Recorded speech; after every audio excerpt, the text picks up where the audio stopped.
और आपको सीधा ले चलते संसद भवन, जहां राज्यसभा में केंद्रीय गृह मंत्री अमित शाह क्या कुछ कह रहे हैं, आपको सुनवाते हैं। संविधान की दोनों सदन में जो चर्चा हुई है, वो चर्चा एक प्रकार से हमारे किशोरों के लिए, हमारी युवा पीढ़ी के लिए आने वाले दिनों में ये दोनों महान सदन में बैठकर देश का भविष्य का निर्णय करने वालों के लिए बहुत शिक्षणात्मक रहेगी, ऐसा मेरा मानना है।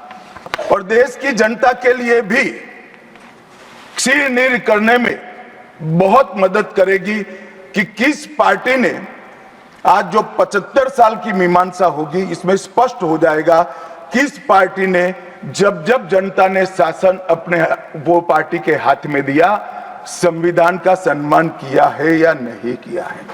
मान्यवर, बहुत लंबी आजादी की लड़ाई के बाद हम आजाद हुए। जब हम आजाद हुए तब दुनिया भर के कई राजनीतिक पंडितों ने कई आगाहियां की थी कि ये देश बिखर जाएगा, शायद बन ही नहीं पाएगा।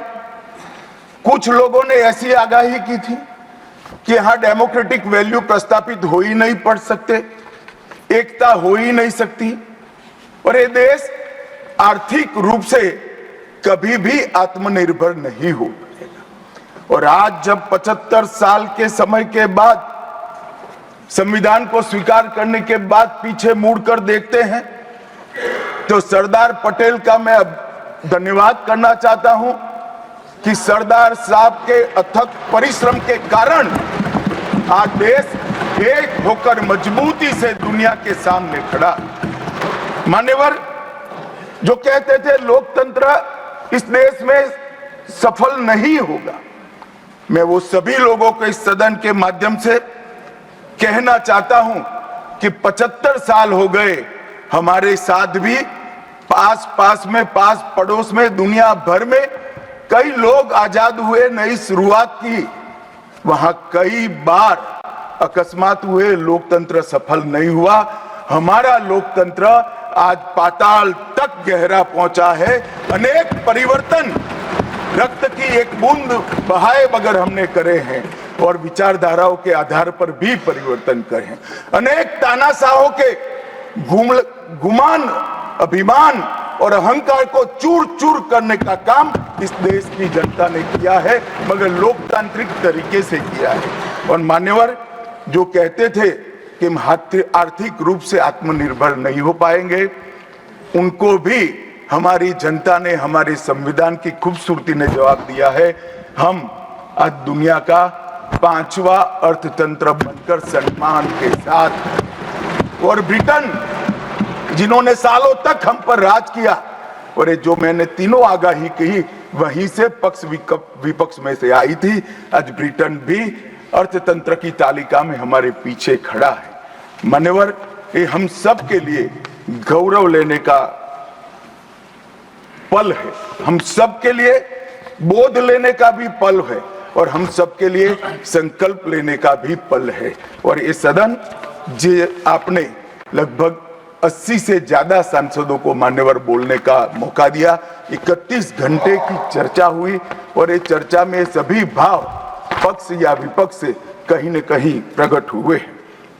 मान्यवर, आज मैं जब यहाँ आया हूं तब ये बात कहना चाहता हूं कि आज हम जिस मुकाम पर खड़े हैं, उस मुकाम पर महर्षि अरविंद और स्वामी विवेकानंद की वो भविष्यवाणी सच होती दिखाई पड़ती है कि भारत माता अपने दैदीप्यमान ओजस्वी स्वरूप से जब खड़ी होगी, तब दुनिया की आंखें चकाचौंध हो जाएगी और पूरी दुनिया वो रोशनी से भारत की ओर देखेगा। वो दिन सच होगा, इसके नजदीक काफी मजल हमने काट ली है। मान्यवर, हमारा संविधान सभा की रचना और संविधान की रचना की प्रक्रिया, ये तीनों एक प्रकार से समग्र विश्व के सभी संविधानों में अनूठे हैं, अलग प्रकार के रहे हैं। हमारे यहाँ दुनिया का सबसे ज्यादा विस्तृत लिखित संविधान चर्चा के सभी हमारे पारंपरिक लक्षणों को पार करते हुए हमने किया। इस संविधान सभा में 299 सदस्य रहे, 22 धर्म जाति समुदाय के सदस्य रहे, हर प्रिंसली स्टेट का प्रतिनिधित्व रहा, हर राज्य का प्रतिनिधित्व रहा। एक प्रकार से समावेशी प्रतिनिधित्व के साथ भारत का भविष्य तय करना, मतलब संविधान को रचने की हमारी प्रक्रिया आगे बढ़ी। 2 वर्ष 11 माह और 18 दिन तक अहर्निश चर्चा चलती रही, विस्तृत चर्चा चलती रही। देश के भविष्य, देश चलाने के नियम और देश की परंपरा को समाहित करते हुए देश को आगे ले जाने का संकल्प इतनी विस्तृत चर्चा के बाद बना। 13 समितियों में कार्यविभाजन किया गया, 7 सदस्यीय ड्राफ्टिंग समिति बनी और जनता के अभिप्राय के लिए भी शायद ही दुनिया का कोई ऐसा संविधान होगा जिसका ड्राफ्ट पूरी जनता को कमेंट्स के लिए दिया गया और कमेंट्स पर भी बहुत डिटेल चर्चा कर उचित बदलाव भी किए गए। इतनी लोकतांत्रिक परंपरा से और प्रक्रिया से बना हुआ हमारा संविधान 295 अनुच्छेद, 22 भाग और 12 अनुसूचियों में बटा है और ये सभी संविधान के अनुच्छेद, भाग और अनुसूचियां हैं वो विश्व में कोई भी संविधान से ज्यादा उदात्त और उत्तुंग मानव मूल्यों का सृजन करने वाले रहे हैं मान्यवर। इसलिए हम सबको इस पर गर्व है और हम सब ये संविधान को हमेशा मस्तक झुकाकर प्रणाम करते हैं। मैं एक विशेष उल्लेख करना चाहूंगा मान्यवर, नंदलाल बोस जो गुरुवर टैगोर के अंतेवासी थे, बहुत बड़े कलाकार थे, इन्होंने 4 वर्ष का समय लेकर संविधान को सजाने का काम किया और उन्होंने जो संविधान लिखा गया था इसके अनुरूप घटनाओं को संविधान के अंदर उकेरने का भी काम किया। इतिहास, धर्म, संस्कृति और परंपरा, सबसे मानव जीवन के उच्च मूल्य देने वाली सभी संदेशों को, घटनाओं को उन्होंने चित्र रूप में यहाँ पर उकेरा। यहाँ पर भगवान राम का चित्र भी मिलेगा, बुद्ध और महावीर का भी मिलेगा, दशम पिता गोविंद सिंह जी का भी चित्र मिलेगा, गुरुकुल हमारी शिक्षा नीति कैसी होनी चाहिए इसका संदेश भी मिलता है। राम, सीता, लक्ष्मण वो एक प्रकार से हमारे अधिकारों का चित्रण करते वक्त दिखाए गए। भगवत गीता के संदेश का चित्र भी दिया। शिवाजी और लक्ष्मीबाई को भी यहाँ पर स्थान देकर देशभक्ति के उत्तुंग पाठ हमें पढ़ाए। नालंदा यूनिवर्सिटी हमारी प्राचीन शिक्षा पद्धति का हमें स्मरण कराती है और नटराज जीवन में बैलेंस कैसे होना चाहिए वो बैलेंस के सिद्धांत को भी प्रतिरूपित करता है। मैंने आज थोड़ा यहाँ आने से पहले क्या क्या चर्चा हुई राज्यसभा में, उसमें हमारे एक सम्मानीय सदस्य ने कहा कि चर्चा का स्तर कितना नीचा हो गया है कि यहाँ चित्रों की चर्चा हो रही है। मान्यवर, अगर संदेश लेना नहीं आता तो संविधान का भी कोई उपयोग नहीं। ये सारे जो चित्र लगाए हैं वो हमारे हजारों साल से चलने वाले हमारे राष्ट्र के जीवन को उद्घोषित करने वाले, और कोई ये न समझे कि हमारा संविधान दुनिया के संविधानों की नकल है। हाँ, हमने हर संविधान का अभ्यास जरूर किया है, क्योंकि हमारे यहाँ तो ऋग्वेद में कहा गया हर कोने से हमें अच्छाई प्राप्त हो, शुभ विचार प्राप्त हो और शुभ विचार को स्वीकारने के लिए मेरा मन खुला हो। मान्यवर, हमने सबका सबसे अच्छा लिया है मगर हमारी परंपराओं को नहीं छोड़ा है। पढ़ने का चश्मा अगर विदेशी है तो संविधान में भारतीयता कभी नहीं दिखाई देती। और मैं मानता हूं कि जिसने भी संविधान को सिर्फ शब्दों में छापा है और चित्रों को निकाल दिया है, उन्होंने संविधान की भावनाओं के साथ छल किया है। चित्र बगैर का संविधान अधूरा संविधान।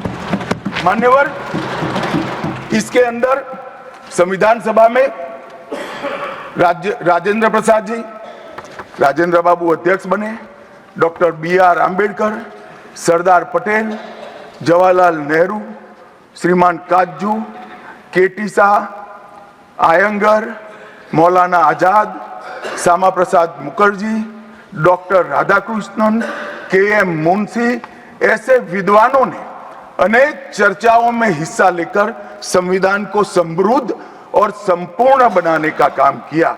परंतु इतना ही नहीं, संविधान सभा के जो सदस्य थे, इसके अलावे भी विवेकानंद, महर्षि अरविंद, महात्मा गांधी, गोपाल कृष्ण गोखले, तिलक महाराज, वीर सावरकर, लाला लजपत राय और राष्ट्र, लोकतंत्र और हमारी परंपराओं में उच्च मूल्यों को स्थापित करने वाले हर महापुरुष की भावनाओं का ये महापुरुष ने उल्लेख कर कोई न कोई सिद्धांत को प्रस्तापित किया है।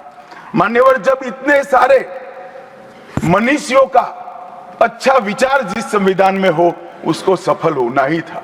ये संविधान सफल होने के लिए संविधान सभा की चर्चा अगर कोई ध्यान से पढ़ेगा तो वेद, उपनिषद, चाणक्य नीति, विदुर नीति, शांति पर्व, रामायण और महाभारत, इसमें से निपजे हुए मानव जीवन के सभी मूल्यों को भी इसके अंदर हमने समाने का प्रयास किया था।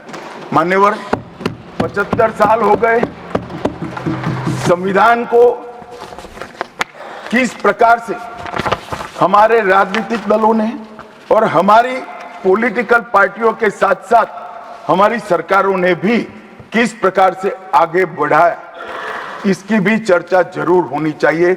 मैं मानता हूं ये चर्चा समय उचित होगी। हमारे संविधान की रचना के बाद डॉक्टर आंबेडकर ने बहुत सोच समझकर एक वाक्य किया था। मैं आंबेडकर जी के वाक्य को सदन के सामने प्रस्तुत करना चाहता हूं। कोट, कोई संविधान कितना भी अच्छा हो, वह बुरा बन सकता है अगर जिन लोग पर उसको चलाने की जिम्मेदारी है वो अच्छे न हो। उसी तरह से कोई भी संविधान कितना भी बुरा हो, वो अच्छा साबित हो सकता है अगर उससे चलाने वालों की भूमिका सकारात्मक और अच्छी हो। ये दोनों घटनाएं मान्यवर हमने हमारे संविधान के 75 साल के कालखंड के अंदर देखी है और मैं तथ्यों के आधार पर सदन के सामने और सदन के माध्यम से देश की जनता के सामने भी रखना चाहता हूं। हमारे संविधान को कभी भी अपरिवर्तनशील नहीं माना गया। समय के साथ साथ देश भी बदलना चाहिए, समय के साथ साथ कानून भी बदलने चाहिए और समय के साथ साथ समाज भी बदलना चाहिए। परिवर्तन ये जीवन का मंत्र है, सत्य है। इसको हमारे संविधान सभा ने स्वीकार किया था। इसलिए आर्टिकल 368 में संविधान संशोधन, इसके लिए प्रोविजन किया गया। अभी कुछ राजनेता आए हैं, 54 साल की आयु में अपने आप को युवा कहते हैं और ये घूमते रहते हैं, संविधान बदल देंगे, संविधान बदल देंगे, संविधान बदल देंगे। मैं उनको समझाना चाहता हूं कि संविधान बदलने का प्रोविजन, संविधान के प्रावधानों का बदलने का प्रोविजन अनुच्छेद 368 के अंदर संविधान में ही है। और मैं आज फिर से एक बार कहना चाहता हूं, थोड़ा ज्ञानवर्धन भी हो जाए किसी का। भाजपा ने 16 साल राज किया माननीय, 6 साल अटल जी ने किया, 10 साल मोदी जी ने किया और 5 साल और मोदी जी करें। एक प्रकार से 16 साल हमने शासन किया। 16 साल में हमने 22 बार संविधान बदला, संविधान के अंदर परिवर्तन की। और कांग्रेस ने 55 साल करा और 55 साल में 77 परिवर्तन कांग्रेस ने भी किए, कांग्रेस के शासन में भी हुए। अब भारतीय जनता पार्टी और कांग्रेस दोनों ने परिवर्तन किए। ये परिवर्तन का टेस्ट कैसा था, किस प्रकार से किए गए? संवैधानिक प्रक्रिया से भी परिवर्तन होते हैं और संविधान को तोड़ मरोड़ कर, फॉर्मेलिटी कर भी परिवर्तन कर सकते हैं। परिवर्तन करने का उद्देश्य क्या था, क्या हासिल करना था?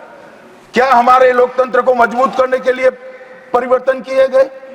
क्या हमारे जिनको अधिकार नहीं है ऐसे लोगों को समकक्ष अधिकार लेने के लिए परिवर्तन किए गए, या अपनी राज्य सत्ता को टिकाने के लिए परिवर्तन? इस पर से ही पार्टी का कैरेक्टर, पार्टी के चलने की पद्धति और पार्टी का संविधान में विश्वास ये सबको मालूम पड़ता है। मैं ज्यादा संविधान के संशोधन में नहीं जाऊंगा मान्यवर। दोनों प्रमुख दलों के 4 संविधान संशोधन को मैं लेना चाहूंगा। पहला संशोधन हुआ 18 जून 1951 में। संविधान सभा ने ही ये संशोधन करना पड़ा, क्योंकि संविधान बनाने के बाद, संविधान स्वीकारने के बाद आम चुनाव में जाने तक का भी धैर्य कांग्रेस पार्टी में नहीं था। अभी लोकसभा नहीं बनी थी, अभी राज्यसभा नहीं बनी थी, और संशोधन लेकर आए। अब उसका उद्देश्य क्या था? 19A जोड़ा गया। 19A जोड़ा गया, वो किस लिए जोड़ा गया? अभिव्यक्ति की आजादी पर स्वतंत्रता को, अभिव्यक्ति की आजादी, अभिव्यक्ति की स्वतंत्रता को कर्टेल करने के लिए पहला सुधार आया। और किसने किया मान्यवर? उस वक्त प्रधानमंत्री कौन था? श्रीमान जवाहरलाल नेहरू उस वक्त प्रधान।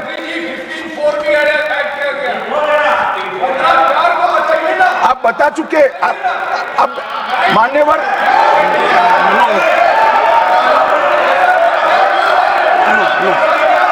No, sit down. Jairam ji, he is not yielding. He is not yielding.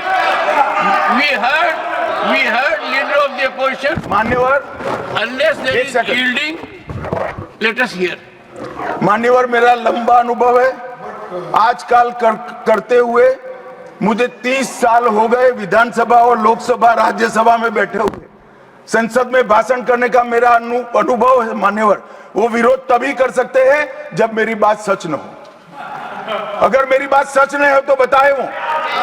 संविधान संशोधन नंबर 1, अब सुनिए, संविधान संशोधन नंबर 1 वो अभिव्यक्ति की आजादी को कर्टेल करने के लिए ही लाया गया था, और जवाहरलाल नेहरू के लिए लाया गया। मान्यवर, 24वां संविधान संशोधन, 24वां संविधान संशोधन जवाहरलाल नेहरू जी की सुपुत्री इंदिरा जी उस वक्त प्रधानमंत्री थी। पार्टी तो वही सत्ता में थी, कांग्रेस पार्टी। 5 नवंबर 1971 को संविधान में संशोधन किया गया, 24वां संशोधन। और संविधान संशोधन के माध्यम से संसद को मौलिक अधिकार, नागरिकों के मौलिक अधिकार कम करने का अधिकार दे दिया। तो एक प्रधानमंत्री कांग्रेस पार्टी के अभिव्यक्ति की स्वतंत्रता कर्टेल करते हैं, दूसरे प्रधानमंत्री उसी परिवार से आते हैं, वो नागरिकों के मौलिक अधिकार को कर्टेल करने का अधिकार लेते हैं। और 39वां संविधान संशोधन अब तो इंतहाई कर दी, मान्यवर, सब सीमाओं को पार कर दिया। 10 अगस्त 1975 का वो दिन हमारे संविधान के इतिहास में बहुत, जब भी जिक्र होगा काले अक्षरों से ही इसका जिक्र करना पड़ेगा। उस वक्त 39वां संविधान संशोधन आया मान्यवर। 39वां संविधान संशोधन क्या था? इंदिरा गांधी जी के चुनाव को इलाहाबाद हाईकोर्ट ने अमान्य घोषित कर दिया। अभी कुछ नहीं है, ईवीएम ले लेकर घूमते हैं, हारते हैं और ईवीएम ले लेकर, ईवीएम ने हरा दिया, ईवीएम ने हरा दिया, ईवीएम ने हरा दिया। सुप्रीम कोर्ट ने 24 बार ईवीएम की अर्जी नकार दी। चुनाव आयोग ने 3 दिन ईवीएम 10 से 5 बजे तक रखा कि भाई कोई हैक कर बताए।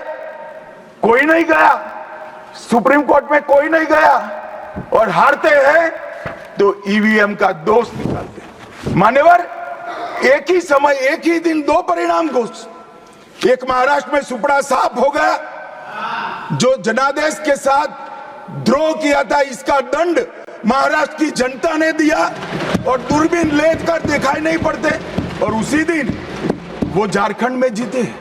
तो महाराष्ट्र में ईवीएम खराब है और झारखंड में टप से जाकर नए कपड़े पहनकर शपथ ले ली। अरे भाई जरा तो शर्म करो, जनता देख रही है। एक जगह ईवीएम सही है, एक जगह ईवीएम खराब है। मान्यवर ऐसा कैसे हो सकता है? और मान्यवर यहां पर इलाहाबाद हाईकोर्ट ने इंदिरा गांधी जी के चुनाव को निरस्त कर दिया, अमान्य किया, और उन्होंने संशोधन से प्रधानमंत्री पद की न्यायिक जांच पर भी प्रतिबंध लगा दिया। आपको जो करना है वो करो, कोई न्यायिक जांच नहीं है। ये अभी जो अधिकारों की गुहार लेकर घूमते हैं मेरे कम्युनिस्ट भाई, मैं उनको पूछना चाहता हूं, किसके साथ बैठे हो? किसके साथ बैठे हो? रात को अंधेरा कर कर अपनी आत्मा को टटोलना भैया, मालूम पड़ेगा। और ये संविधान संशोधन मान्यवर रिट्रोस्पेक्टिव इफेक्ट से किया गया कि पुराना भी मुकदमा है तो वो खारिज हो जाएगा। कभी ऐसा होता है? हमारे प्रधानमंत्री तो कहते हैं मैं प्रधानमंत्री नहीं हूं, प्रधान सेवक। और कोई कहता है कि मुझ पर मुकदमा नहीं हो सकता, मैं शासक हूं, शासक के खिलाफ उंगली नहीं उठाई जाती। भले संविधान ने अधिकार दिया, वो अधिकार हम समाप्त कर देते हैं। और मान्यवर ऐसे ऐसे सुधार किए हैं। मान्यवर उस वक्त भी श्रीमती इंदिरा गांधी थी और 42वां संविधान संशोधन आया। मान्यवर अभी अभी सुबह दूसरे सदन में वन नेशन वन इलेक्शन का बिल पेश हो रहा था। सारी कांग्रेस पार्टी और इनके साथी दल लोकसभा को, विधानसभा और लोकसभा का कार्यकाल बदलने का अधिकार नहीं। मैं सुन रहा था, है नहीं है तो जब बिल आएगा तब चर्चा करेंगे। परंतु भाई आपने क्या किया? 42वें संशोधन से 3 जनवरी को लोकसभा और राज्य की विधानसभाओं का सामान्य कार्यकाल 5 वर्ष से बढ़ाकर 6 साल कर दिया। क्यों किया? कि अभी चुनाव होगा तो हम हार जाएंगे, इसलिए लोकसभा को ही लंबा कर दो। इतनी निर्लज्जता के साथ विश्व में कोई संविधान संशोधन नहीं हुआ होगा। मान्यवर दूसरा, कुछ कानून पारित करने थे, सदस्य उस वक्त ज्यादा विरोध तो कर नहीं सकते थे, मगर विरोध करने का नया तरीका कुछ कांग्रेस में जिसमें हिम्मत थोड़ी बची कुची थी, इन्होंने कहा एब्सेंट रहने लगे तो क्वारम नहीं होता था। तो फरवरी 1 को संविधान संशोधन किया कि संसद और राज्यसभा में क्वारम की आवश्यकता नहीं है। वाह, 5 लोग भी है तो चला लो भाई। इसके बाद राष्ट्रपति शासन की अवधि, खड़गे साहब किया है तो सुनना पड़ेगा, हिम्मत के साथ सुनना पड़ेगा। मान्यवर राष्ट्रपति शासन की अवधि, राष्ट्रपति शासन की अवधि 6 महीने तक बढ़ा दी। मान्यवर ये 4 संशोधन, मैं समझ रहा हूं क्यों गुस्सा आ रहा है, मैं समझ रहा हूं क्यों गुस्सा आ रहा है। मान्यवर Sir, he is not yielding. Honorable Home Minister is not yielding. Are you yielding, sir? मान्यवर मैं आपको एड्रेस करूंगा।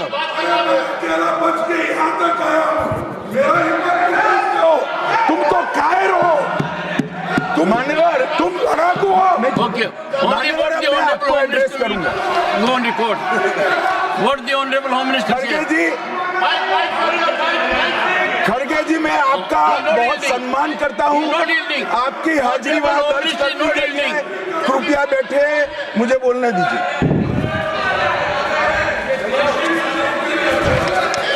मान्यवर ये चारों संशोधन मैं मेरी पार्टी के दफ्तर से नहीं ला सकता। ये चारों संशोधन संविधान में हुए, किसी को अदालत ने निरस्त किया, किसी को जनता पार्टी की सरकार आई तब उसको निरस्त किया, कुछ लिंगरिंग टेस्ट में रह गए, पर ये चारों संशोधन वास्तविकता है। ये 4 संशोधन से कांग्रेस पार्टी की संविधान सुधार करने की मंशा क्या है?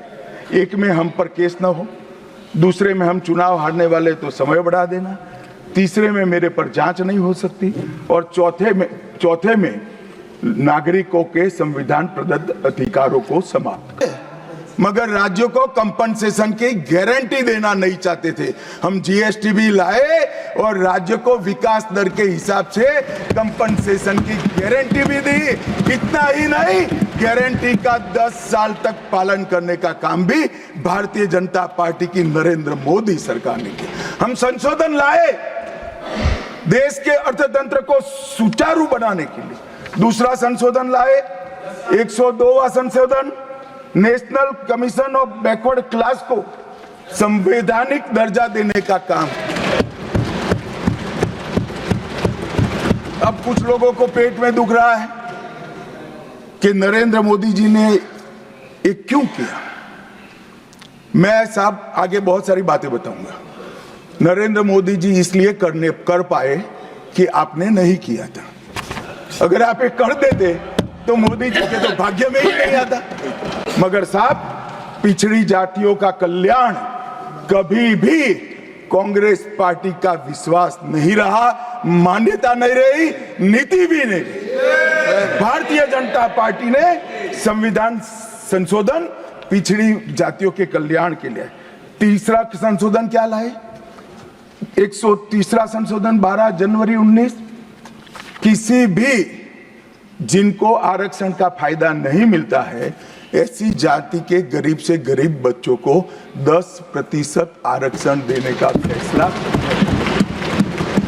गरीब कल्याण और गरीब हटाओ की बातों, गरीबी हटाओ की बातों सालों तक करी, सूद नहीं मिली, समय नहीं मिला, विचार नहीं आया। ये विचार नरेंद्र मोदी जी को आया और गरीबों को, बच्चों को 10% आरक्षण पूरे देश भर में मिला। मान्यवर 105वां संशोधन, ओबीसी की पहचान करने के लिए केंद्र के पास अधिकार थे।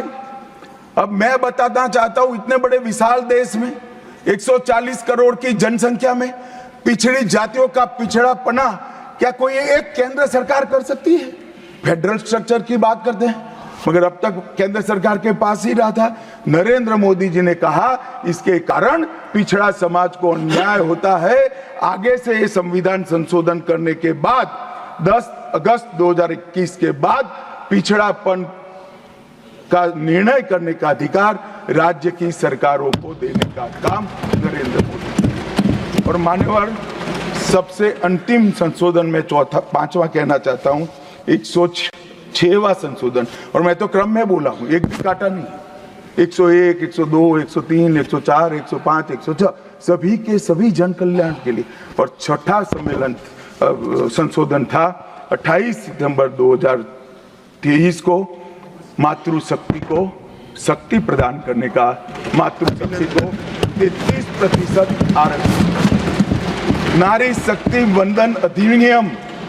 मान्यवर, मैं आज आपके माध्यम से पूरे सदन से और पूरे सदन के माध्यम से देश भर की 140 करोड़ की जनता को कहना चाहता हूं कि जब इस दोनों सदन में 33% नारी शक्ति बैठेगी, संविधान निर्माताओं की कल्पना पूरी हो जाएगी। मान्यवर, इनकी आत्मा को बहुत शांति मिलेगी। इसके अलावा भी हम कई कानून लेकर आए।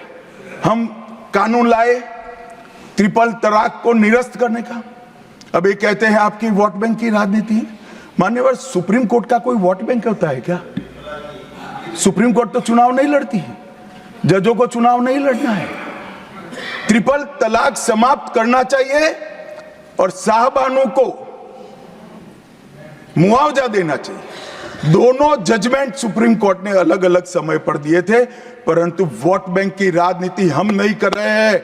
वोट बैंक की राजनीति कर कर मुस्लिम बहनों के साथ इतने साल अन्याय करने का काम एक कांग्रेस पार्टी ने किया। हमने तो ट्रिपल तलाक समाप्त कर कर मुस्लिम माताओं को, बहनों को अधिकार दिया। आपका कि भी अधिकार आपके पति जैसे हैं, मगर देखिए साहब, ट्रिपल तलाक समाप्त हो गया, अभी कोई नहीं कहता अच्छा हुआ। कैसे कहेगा? एक उदाहरण पड़ा है, हमारे आरिफ मोहम्मद खान बेचारे मंत्री थे, अच्छे खासे मंत्री थे, फर्राटे की अंग्रेजी बोलते थे, बहुत पढ़े लिखे व्यक्ति थे, फारसी के विद्वान, उर्दू के विद्वान, हिंदी तो मातृभाषा। अब उन्होंने कहा कि साहबानों को मुआवजा देना चाहिए, मंत्री पद भी गया, सांसद पद भी गया, और बेचारे कई सालों तक संघर्ष करते। कौन बोलेगा मान्यवर? इनका जो पद्धति है, वोट बैंक की पॉलिटिक्स करने की पद्धति है। मान्यवर 2020 में हम नई शिक्षा नीति लाए, पहली शिक्षा नीति आजादी के बाद आई है जिसका विरोध कम्युनिस्ट भी नहीं कर पाए। बाकी तो शिक्षा नीति आए और कम्युनिस्ट पार्टी विरोध न करे, ऐसा कभी हो सकता है? मुझे भी बड़ा आश्चर्य होगा कि प्रकृति बदल गई है या उनका सोच बदल गया है। खैर जो भी हुआ, फिर मुझे किसी ने बताया कि आपने इतनी अच्छी शिक्षा नीति लाए हैं कि इसका विरोध करोगे तो लोग उनका विरोध करेंगे, इसलिए विरोध नहीं किया है। मान्यवर, जम्मू कश्मीर में आरक्षण देने का संशोधन विधेयक लाए और 3 नए आपराधिक कानून भी हम लेकर आए। हमारी क्रिमिनल जस्टिस सिस्टम के 3 कानून 160 साल बाद पहले अंग्रेजों ने बनाए थे, अंग्रेजों की पार्लियामेंट में बने थे। नरेंद्र मोदी जी ने माननीय नरेंद्र मोदी जी ने बीएनएस, बीएनएसएस और बीएसए के माध्यम से हमारी संपूर्ण न्यायिक आपराधिक न्याय प्रणालिका को भारतीयकरण करने का काम नरेंद्र मोदी जी। और वो कानून जो अंग्रेजों को राज टिकाने के लिए बने थे, वो कानून को समाप्त कर कर हमारे संविधान ने हमारे नागरिकों को जो अधिकार दिए हैं, समय पर न्याय मिलना चाहिए, इसका करने का काम नरेंद्र मोदी जी ने किया। इस देश को गुलामी की मानसिकता से आजाद करने का काम कई सालों के बाद अगर किसी ने किया तो हमारे नेता नरेंद्र मोदी ने किया। और आप तो कई साल तक, अटल जी की सरकार आई, कई साल तक बजट शाम को 5:30 बजे रखते थे। क्यों शाम को 5:30 बजे रखते थे? क्योंकि इंग्लैंड की रानी के घड़ी में उस वक्त 11 बजते थे।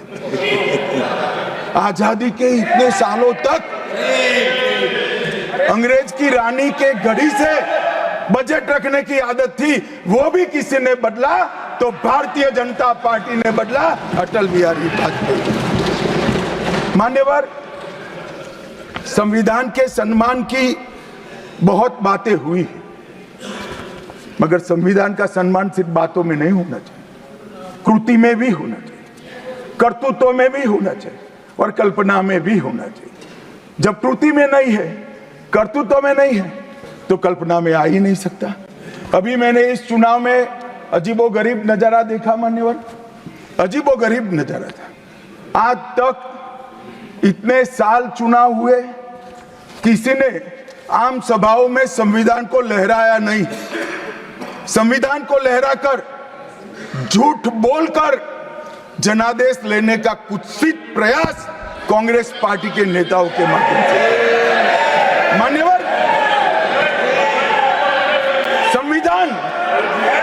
संविधान लहराने का मुद्दा नहीं है, संविधान बहकाने का मुद्दा नहीं है, संविधान विश्वास है, संविधान श्रद्धा है, संविधान को सम्मान करने का।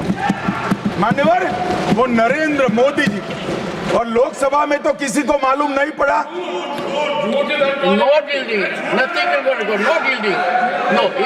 मान्यवर, लोकसभा में तो किसी को मालूम नहीं पड़ा, लोकसभा में तो किसी को मालूम नहीं पड़ा। जागरूकता थी। महाराष्ट्र में भी लहराने के अलावे बांटने गए, तो एक पत्रकार के हाथ में भी आ गया, खोला तो मान्यवर पूरा कोरा था, अंदर कुछ लिखा ही नहीं था, प्रीएम्बल भी नहीं था। मान्यवर, इतना बड़ा छल, आपकी बात नहीं कर रहा मैं, ये तो पकड़े जाने के बाद तो सब लोग सुधर जाते हैं। मान्यवर, 75 साल के इतिहास में, संविधान के आयुष्य में, संविधान के नाम पर इतना बड़ा छल मेरे जीवन में तो मैंने ना देखा है ना जाना है। और कारण ढूंढते हैं कि क्यों हारे। मैं बता दूं, कारण मत ढूंढिए, कमेटी की जरूरत नहीं है। संविधान और आरक्षण करते थे, लोग जान गए कि संविधान फर्जी लेकर घूमते हो तो लोगों ने हरा दिया। मान्यवर, ये प्रति जो लेकर घूमते हैं, इसमें गोखले साहब ने क्या लिखा है वो एक बार पढ़ लें। उन्होंने लिखा है कि इंदिरा जी और कांग्रेस पार्टी ने संविधान पर सबसे ज्यादा कठोर कुठाराघात करने का काम किया है। जो प्रति लेकर घूमते हैं ना, उसकी प्रस्तावना में लिखा गया। माननीय अध्यक्ष, माननीय सभापति महोदय, माननीय सभापति महोदय, संविधान कैसे तोड़ा मरोड़ा जा सकता है, इसके भी मैं 2 उदाहरण देना चाहता हूं। हमारे सेना के जवान, सुरक्षा दलों के जवान, वो हमारी मातृभूमि की 1 इंच भूमि पर जान देने के लिए तैयार है। सैकड़ों हजारों लोग शहीद हुए 1 इंच भूमि के लिए। और मान्यवर, किसी को भी भूमि देनी है तो आर्टिकल 1 अमेंड करना पड़ेगा। आर्टिकल 1 में हमारे भूभाग की व्याख्या की गई है, इसको बदलना पड़ता है। तमिलनाडु के पास एक टापू था, कच्चा तीवू टापू। वो टापू 1974 में अचानक ही एक एग्रीमेंट कर वन फाइन मॉर्निंग लंका को दे दिया गया। मान्यवर, चलो भाई, बहुमत था आपका, मान लो ऐसे भरोसे से किया होगा कि संसद मेरा सम्मान रखेगी, परंतु बाद में भी ये चीज, ये आर्टिकल 1 का बदलाव आज तक नहीं आया है और वो हमारा भूभाग आज हमारा हिस्सा नहीं है। मान्यवर, ऐसा खिलवाड़ भारत नहीं, दुनिया के किसी भी देश में शासकों द्वारा संविधान के साथ नहीं किया होगा। मान्यवर, आप तो अधिवक्ता हैं। 35A को कॉन्स्टिट्यूशन ऑर्डर से, राष्ट्रपति महोदय के ऑर्डर से दाखिल किया गया। अब दाखिल तो हो सकता है, पर कॉन्स्टिट्यूशन ऑर्डर को दोनों सदन की परमिशन चाहिए, जो हमने धारा 370 हटाने के लिए ली। मैं आज कांग्रेस के मित्रों को पूछना चाहता हूं, जो संविधान की दुहाई देते हैं, 35A जब आपने लागू किया, इसके कॉन्स्टिट्यूशन ऑर्डर पार्लियामेंट में कब डिबेट में आया, कब मतदान हुआ, किसने पारित किया? पार्टी को तो निजी परिवार की जागीर समझते हो, संविधान को भी निजी परिवार की जागीर आप लोग समझ रहे। मान्यवर, इतना बड़ा छल देश की 2 संसदों के साथ किया है। एक पूरा 35A डाल दिया संसद संविधान में, पार्लियामेंट के पास सब्जेक्ट ही नहीं है। देश का भूभाग दे दिया, पार्लियामेंट के साथ विषय ही नहीं आया। किस प्रकार से आपने संविधान के साथ खिलवाड़ किया है, किस प्रकार से आपने देश को चलाया है, ये देश की जनता को आज इस बहस से मालूम पड़ना चाहिए। मान्यवर, आपातकाल, अभी बड़ी बड़ी उदात्त भावनाओं का स्मरण कांग्रेस के मेरे दोनों सदनों के साथी सदस्य कर रहे थे।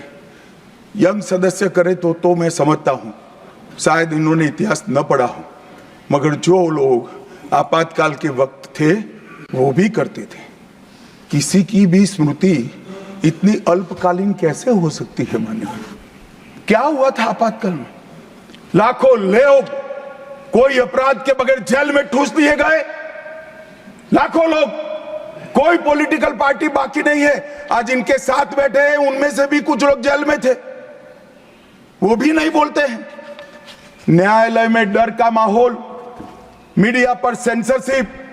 इंडियन एक्सप्रेस ने अपना संपादकीय एक भी शब्द लिखे बगैर का कोरा संपादकीय प्रकाशित करा, क्योंकि लिख नहीं सकते थे। श्रीमान शुक्ला साहब से एडिट कराना होता था, वापिस ही नहीं आता था, तो उन्होंने कोरा अखबार ही निकाल दिया। इस तरह से विरोध किया और तय हो गया मान्यवर, एक व्यक्ति कहेगी वो ही कानून होगा। और क्यों किया? देश पर आक्रमण हुआ था क्या? देश की आंतरिक सलामती ठीक नहीं थी क्या? ना ना ना ना ना ना, ऐसा कुछ नहीं हुआ था। सिर्फ इतना हुआ था कि इलाहाबाद हाईकोर्ट ने उनको सांसद के रूप में अयोग्य ठहरा दिया था। अपनी कुर्सी जाने वाली, चुनाव नहीं कराना था। और मान्यवर, जब पार्लियामेंट, जब इसको चैलेंज किया गया और न्यायालय में, सर्वोच्च अदालत में जब चर्चा चली, तब उन्होंने कहा, नीरज डे को पूछा कि आर्टिकल 21 के तहत के अधिकार इमरजेंसी में समाप्त हो सकते हैं क्या? तो उन्होंने कहा यस सर। साहब, कोई भी वकील को यस सर कहने की इतनी बड़ी फीस नहीं मिली होगी। नीरज डे 11 साल तक अटॉर्नी जनरल रहे, एक यस सर कहने का। मान्यवर, डीओ ड्राफ्ट जो होता है वो कैबिनेट में, कैबिनेट मंत्रालय से आता है। कैबिनेट मंत्रालय में डीओ ही नहीं है। कैबिनेट का जो प्रस्ताव होता है कैबिनेट मंत्रालय के थ्रू जाता है, मगर आज कैबिनेट में कोई रिकॉर्ड नहीं है कैबिनेट मंत्रालय में। मैं तो छोटा था मान्यवर, मुझे जेल में नहीं जाना पड़ा। मेरी आयु होती तो मेरा भी सौभाग्य होता, पूरे 19 महीने इसके विरोध में मैं जेल में रहना पसंद करता, परंतु मैं छोटा था। मुझे इमरजेंसी की मालूमात कैसे पड़ी? मैं बीना का गीतमाला सुनता था, बीना का गीतमाला अचानक बंद हो गई, तो मैंने घर में झगड़ा किया कि बीना का क्यों गीतमाला क्यों नहीं आती। मेरे पड़ोस वाले चाचा ने कहा, किशोर कुमार के साथ इंदिरा जी का झगड़ा हो गया है, बीना का गीतमाला में किशोर कुमार का आवाज नहीं आना चाहिए। तो नए गीतों की रिकॉर्डिंग हुई और किशोर कुमार और लता मंगेशकर के ड्यूएट गीत भी लता दीदी की आवाज में ही पूरे देश ने 19 महीना सुने। साहब देखिए, डेमोक्रेसी की बात करें मान्यवर, इस प्रकार की कृति, ऐसा दंड दिया देश की जनता ने उनको कि अब स्वप्न में भी नहीं कर सकते हैं। ऐसी कृति कोई न करे, इसलिए ये बहस जरूरी है। और मान्यवर, हम तो संविधान का सम्मान करते हैं। नरेंद्र मोदी जी ने संविधान दिन मनाने की बात रखी, तो एक वरिष्ठ कांग्रेसी नेता ने कहा, क्या जरूरत है संविधान दिन की? 26 जनवरी तो है। बोले, भाई संविधान को जितनी भी बार स्मरण करोगे, इसकी भावनाओं के प्रति आपकी आस्था दृढ़। और मान्यवर, इसलिए नरेंद्र मोदी जी संविधान दिन मनाते हैं और संविधान के निर्माताओं की पुण्य स्मृति में मनाते हैं। मान्यवर, उस वक्त आज ही मुझे किसी शायर ने दुष्यंत कुमार की पंक्ति भेजी है इमरजेंसी के लिए। मैं ज्यादा भाषण इमरजेंसी पर करना नहीं चाहता, परंतु मैं जरूर कहना चाहूंगा। दुष्यंत कुमार की पंक्ति है, एक गुड़िया की कई कठपुतलियों में जान है, एक गुड़िया की कई कठपुतलियों में जान है। आज शायर ये तमाशा देखकर हैरान है। कल नुमाइश में मिला वो चिथड़े हाल कपड़े पहने हुए, मैंने उसको नाम पूछा, तुम कौन हो? तो उसने कहा, मैं संविधान। दुष्यंत कुमार जी की कविता है मान्यवर, इंदिरा जी को समर्पित है। मान्यवर, जब संविधान बन रहा था, संविधान के हर आर्टिकल पर चर्चा चल रही थी। हम आजाद हो गए थे, आजाद हुए थे, पर हमारा देश कोई नया नहीं बना था। हम तो हजारों सालों से दुनिया में सबसे चिर पुरातन संस्कृति, चिर पुरातन धर्म और चिर पुरातन समाज जीवन लेकर निकले हुए देश हैं। हाँ, एक कालखंड के लिए गुलाम हो गए, आजादी मिली, आगे देश कैसे चले इसका एक डॉक्यूमेंट बनाना था। तो उस डॉक्यूमेंट में चर्चा में आया कि अब देश का नाम क्या हो। अंग्रेज लिख कर गए थे इंडिया, क्योंकि वो भारत को जानते ही नहीं थे। वहां जो प्रचलन में शब्द होंगे यूरोप में, वो शब्द उन्होंने हम पर थोप दिया था और गुलामी की मानसिकता ने इसको स्वीकार भी किया था। मगर जब आजाद हुए तब इस पर चर्चा हुई और अब उस वक्त के सदस्य सेठ गोविंददास ने दरखास्त किया कि देश का नाम भारत रखना चाहिए। उस वक्त जवाहरलाल नेहरू ने कहा कि पीछे देखने की जरूरत नहीं है, भविष्य की ओर देखिए। और मान्यवर, देश के नाम के अंदर इंडिया भी रहा, भारत भी रहा। खैर, मैं इस पर टिप्पणी करना नहीं चाहता, परंतु नजरिए का सवाल है। अगर इंडिया के चश्मे से भारत को देखोगे तो भारत समझ में नहीं आएगा, पूरा जीवन चला जाएगा। और इसलिए इन्होंने अपने गठबंधन का नाम भी इंडिया ही रखा है, इसीलिए रखा है, वही सोच से चलना है। और मान्यवर, हमारे प्रधानमंत्री जी ने विकास तो करना है, दुनिया में सबसे आगे बढ़ना ही है, विकास के साथ साथ विरासत को भी अपना कर आगे बढ़े। गुलामी की हर परंपरा को हम समाप्त करना चाहते हैं। हम एक आजाद मुल्क है, सार्वभौमत्व से लैस मुल्क है, किसी की परंपरा हमें स्वीकार नहीं है। परंपरा बदलनी है तो हम बदलेंगे, नए कपड़े हर कोई पहनता है, हम भी पहनेंगे, परंतु हमारी पुरानी परंपराओं पर हमें शर्म नहीं है। और मान्यवर, क्या किया नरेंद्र मोदी जी ने? राजपथ, जो अंग्रेज सम्राट के सम्मान में नाम रखा गया था, उसका नाम बदलकर कर्तव्य पथ रखा। इंडिया गेट पर किंग पंचम जॉर्ज की मूर्ति लगी थी, मूर्ति हटा दिया, शर्म के मारे में स्थान खाली था, हमने वहां सुभाष बाबू की प्रतिमा लगा। मान्यवर, नेवी का चिन्ह जो देकर गए थे वही चलता था। हमने वीर छत्रपति शिवाजी महाराज की नेवी के चिन्ह को हमने जनजातीय गौरव वर्ष के रूप में मनाया। राष्ट्रीय युद्ध स्मारक हमने बनाया और राष्ट्रीय युद्ध स्मारक में अमर जवान की ज्योति को विलीन करने का काम भारतीय जनता पार्टी के नेता नरेंद्र मोदी। संसद के अंदर राजा जी ने जो उदात्त भावनाएं व्यक्त की थी, जिसको जवाहरलाल जी ने भी स्वीकारा था, मगर बाद में शर्म का एहसास हुआ, सेंगोल को इलाहाबाद के म्यूजियम में भेज दिया। नरेंद्र मोदी जी ने विधिवत तरीके से सेंगोल को संसद के अंदर प्रस्तावित कर नई संसद बनाई और विश्व भर में चोरी की गई मूर्तियां, आर्टिफैक्ट्स जो थे वो 345 हजारों साल पुराने हमारे मूर्तियां और आर्टिकल्स, उसको वापस लाने के लिए हमारे विदेश मंत्रालय ने काम किया। न्यू एजुकेशन पॉलिसी, पूरा देश अंग्रेजी में चले, ऐसे षड्यंत्र चले इतने सालों तक। न्यू एजुकेशन पॉलिसी में हमने कंपलसरी कर दिया, बच्चे की प्राथमिक शिक्षा मातृभाषा में होगी। मान्यवर, मातृभाषा में आईएएस आईपीएस का एग्जाम नहीं दिया जाता था, हमने वहां मातृभाषा में एग्जामिनेशन को किया। अभी तमिलनाडु के सदस्य बोल रहे थे, पहले आप जिनके साथ बैठे हो उनके शासन में तमिल में आईएएस आईपीएस का पेपर नहीं लिख सकते थे। आज तमिल मीडियम में बड़ा हुआ बच्चा गर्व के साथ देश का टॉप ब्यूरोक्रेट बन सकता है। ये व्यवस्था हमने करी।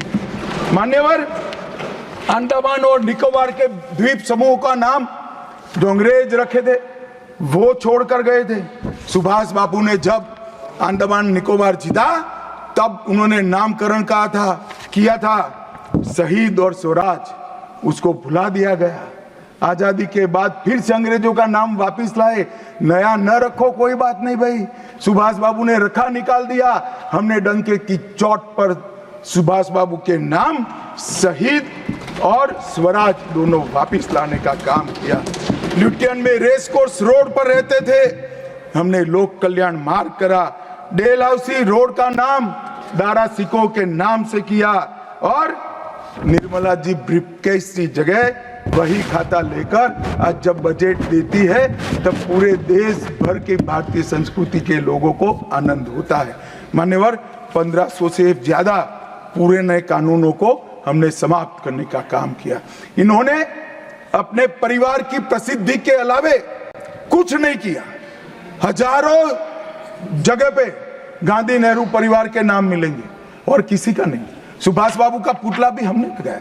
मान्यवर हमने प्रधानमंत्री संग्रहालय बनाया, जवाहरलाल जी से लेकर नरेंद्र मोदी जी के पहले जितने बने वो सभी प्रधानमंत्रियों के जीवन कवन को हमने दिखाने का काम किया। वहां पहले सिर्फ जवाहरलाल जी का मिशन, G20 की अध्यक्षता हमने की और भारतीय सांस्कृतिक और वैश्विक समन्वय को हमने प्रोत्साहित किया। राम मंदिर का निर्माण, काशी विश्वनाथ धाम का पुनरुद्धार, काशी उज्जैन शारदा पीठ, करतारपुर साहिब कॉरिडोर, योग को वैश्विक पहचान और 160 साल पुराने कानूनों को खत्म करने का काम नरेंद्र मोदी जी ने किया। हम पीछे नहीं गए, ऐसा वो मानते थे पीछे चले जाओगे, पीछे नहीं गए। पीछे तो आप छोड़कर गए थे, आप 14वें नंबर पर छोड़कर गए थे, अटल जी 11 पे लाए, फिर 11 से नीचे नहीं गए, देश पर बड़ा उपकार किया। मोदी जी 11वें से 5वें नंबर पर लाए और 27 में 3रे नंबर पर पहुंच गए। मान्यवर अभी कुछ नेताओं को आरक्षण में चुनाव जीतने की फॉर्मूला दिखाई पड़ती है। आरक्षण आरक्षण आरक्षण आरक्षण आरक्षण कोई आज की कल्पना नहीं है, हमारे संविधान निर्माताओं ने की। आर्टिकल 15 और 16 में SC, ST और OBC को आरक्षण का प्रोविजन किया गया। मान्यवर ये मूल प्रोविजन है, कोई नया नहीं है। इतनी जोर से आरक्षण आरक्षण आरक्षण कर छाती चौड़ी कर चिल्लाते। आज मैं बताना चाहता हूं कि कांग्रेस पार्टी किस प्रकार से आरक्षण विरोधी पार्टी है। मान्यवर इनका कहना और करना दोनों अलग है। मान्यवर आरक्षण के लिए नेहरू जी के उद्गार अंत में मैं बताऊंगा, परंतु ओबीसी को आरक्षण देने के लिए 1955 में काका साहेब कालेलकर कमीशन बना। मान्यवर इसका रिपोर्ट कहां है?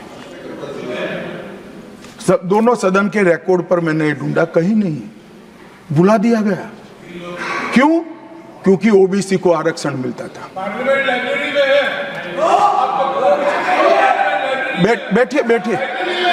बैठिए ना, मैं प्रक्रिया बताता हूं। अर्ध सत्य नहीं बोलता हूं भाई। एक सेकंड, छिपा कैसे सकते हो? बाबा साहब आंबेडकर का संविधान है, देश में लोकतंत्र है, कैसे छिपाओगे? मान्यवर कोई भी रिपोर्ट आता है, अरे सुनो, कोई भी रिपोर्ट आता है उसको कैबिनेट के सामने रखना पड़ता है, फिर इस पर कार्यवाही जो की उसकी रिपोर्ट के साथ संसद के सामने रखना है। सही कह रहे हैं, उन्होंने संसद में लाने की जगह पुस्तकालय में रख दिया। ओबीसी का आरक्षण इन्होंने लाइब्रेरी में रख दिया। और मान्यवर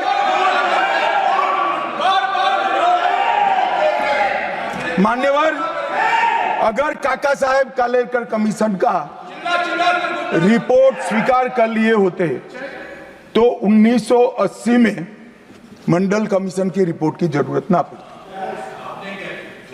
मंडल कमीशन का रिपोर्ट कमीशन ही इसलिए बनाया गया क्योंकि काका साहेब कालेलकर कमीशन का रिपोर्ट स्वीकारा नहीं। और 80 में मंडल कमीशन का भी रिपोर्ट आ गया, किसी ने इसका अमल नहीं किया। अमल कब हुआ?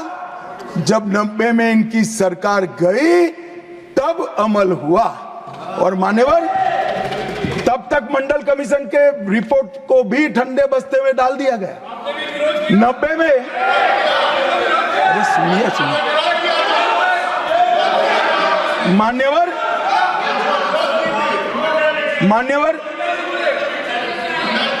मंडल कमीशन के रिपोर्ट को जब स्वीकार किया गया, लोकसभा में प्रतिपक्ष के नेता थे श्रीमान राजीव गांधी। मैंने राजीव गांधी जी के सभी भाषणों को खंगाला। सबसे लंबा भाषण मंडल कमीशन के रिपोर्ट के विरोध करने के लिए किया है।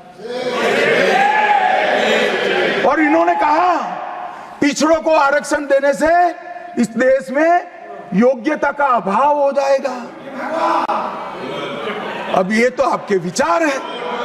मान्यवर, राजीव गांधी की स्पीच भी, श्री राजीव गांधी की स्पीच भी लोकसभा के रिकॉर्ड पर पड़ी है। लाइब्रेरी में आप जाते हैं, लोकसभा की स्पीच निकलवा कर नहीं पढ़ते। जयराम जी, पढ़ लीजिए एक बार।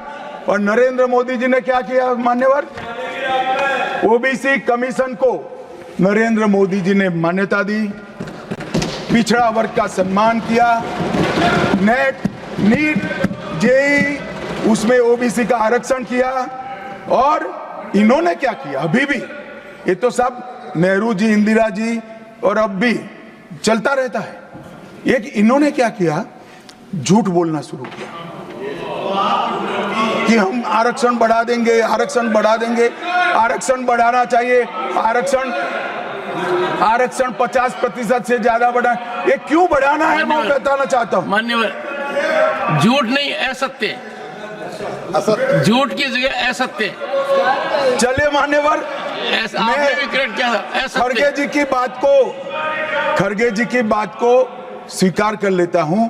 उन्होंने झूठ नहीं बोला, वो सत्य से परे बोले हैं, वो नहीं बोलना चाहिए। मान्यवर, इन्होंने 50% से ज्यादा आरक्षण करने की वकालत की।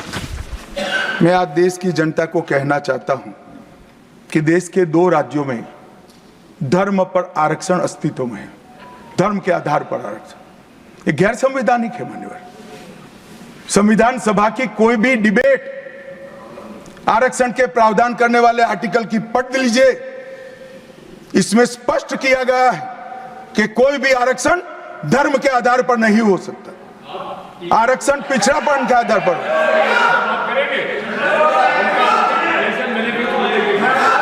मान्यवर, मगर दोनों राज्यों में जब कांग्रेस की सरकार थी तब धर्म के आधार पर आरक्षण दिया। अब क्या हुआ है? सुप्रीम कोर्ट में रुक जाता है, क्योंकि 50% की सीमा है। वो ओबीसी का कोई कल्याण नहीं चाहते हैं। 50% की सीमा बढ़ाकर मुसलमानों को आरक्षण देना चाहते हैं। मानिए, धर्म के आधार पर आरक्षण देना चाहते हैं। और मैं आज फिर से एक बार इस सदन में जिम्मेदारी तब के साथ कहता हूं, दोनों सदन में जब तक भाजपा का एक भी सदस्य है, धर्म के आधार पर आरक्षण हम नहीं होने देंगे। ये संविधान विरोधी है। मान्यवर, मैं अब कांग्रेस पार्टी ने कभी धर्म के आधार पर आरक्षण अरे दिया है।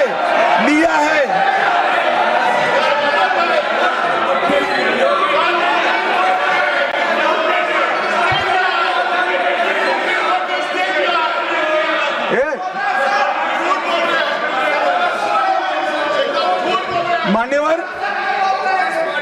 इससे तो ये बच जाएंगे, मगर मैं रिकॉर्ड पर से कुछ कोट अनकोट कहना चाहता होने के बाद, पहले प्रधानमंत्री जवाहरलाल नेहरू जी मुस्लिम पर्सनल लॉ लेकर आए और यूसीसी नहीं आया।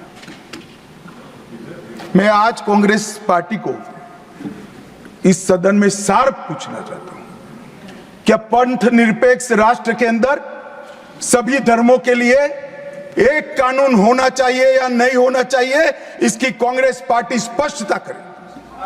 क्या आप मुस्लिम पर्सनल लॉ का समर्थन करते हैं?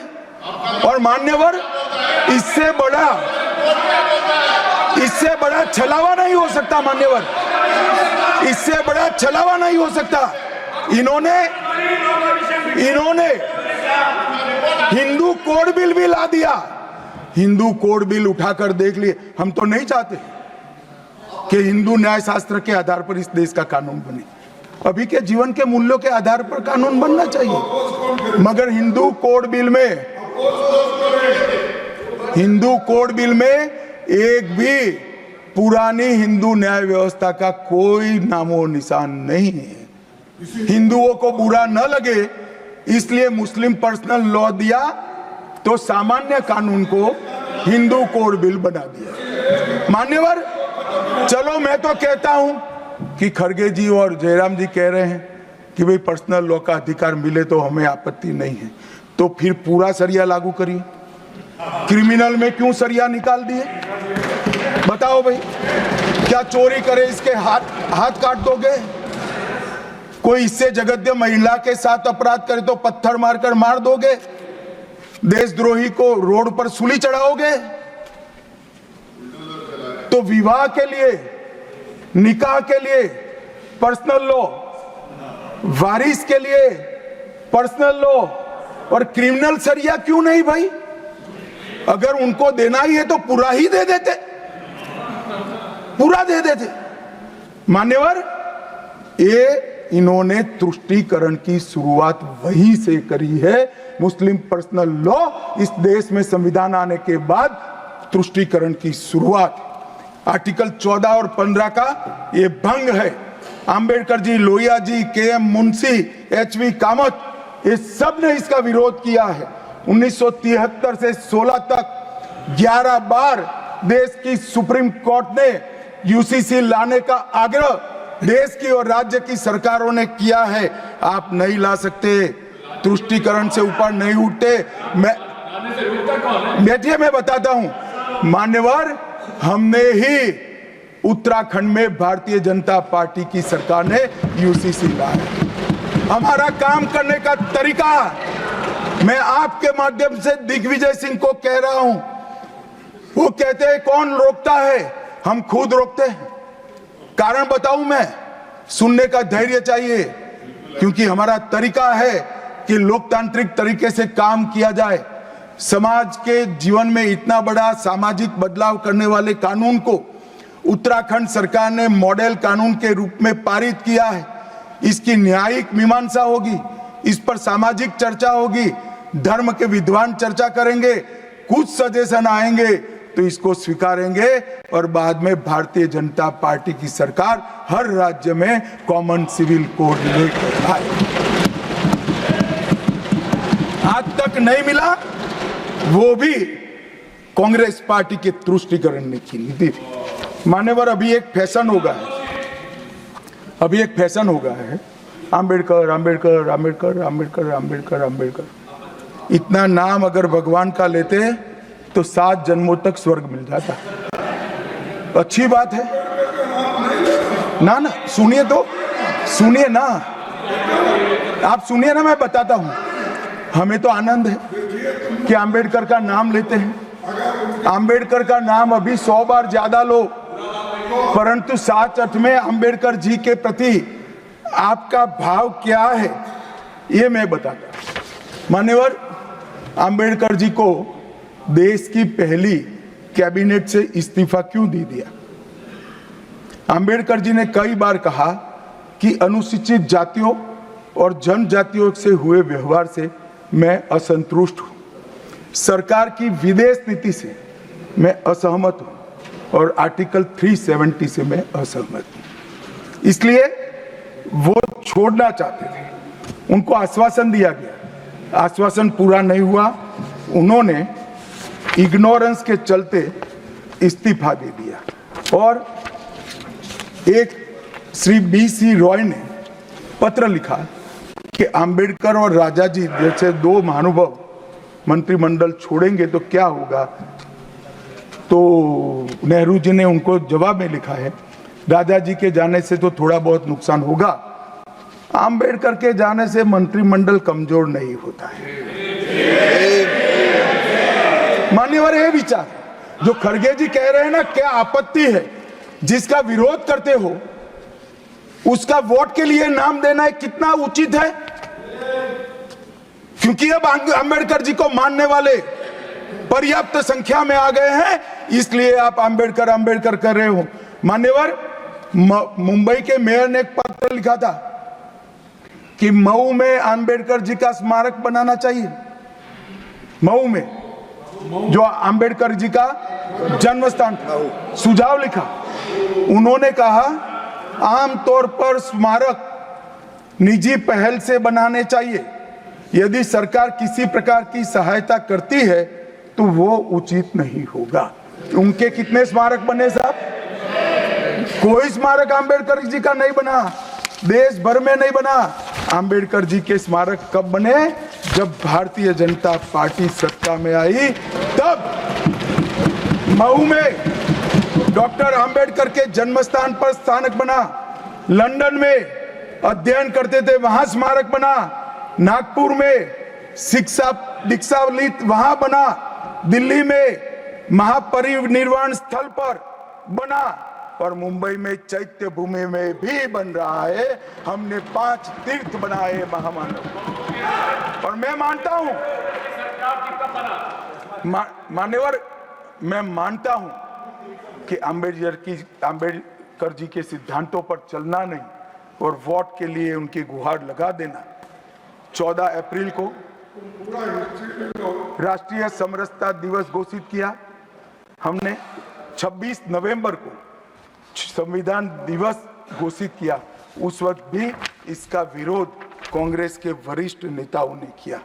मान्यवर,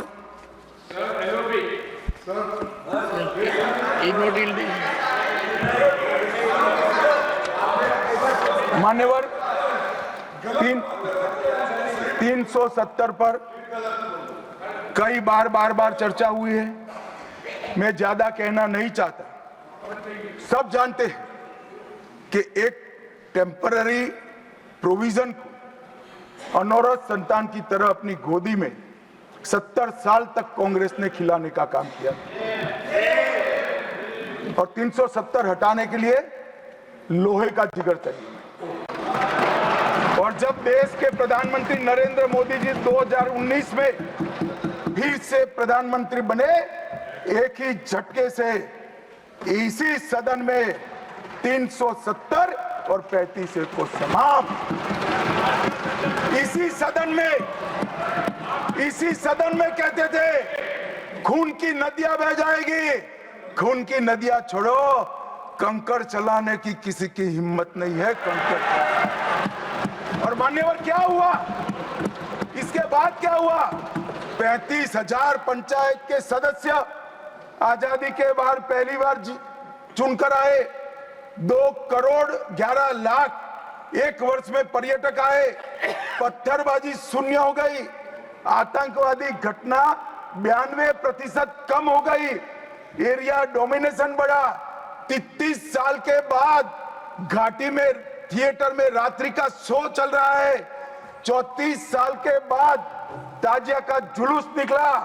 पहाड़ी, गुर्जर, बकरवाल और वाल्मीकि को आरक्षण मिला, और घाटी के हर घर पर हर घर तिरंगा अभियान भी चला। श्रीनगर में फॉर्मूला 4 कार रेसिंग हुई।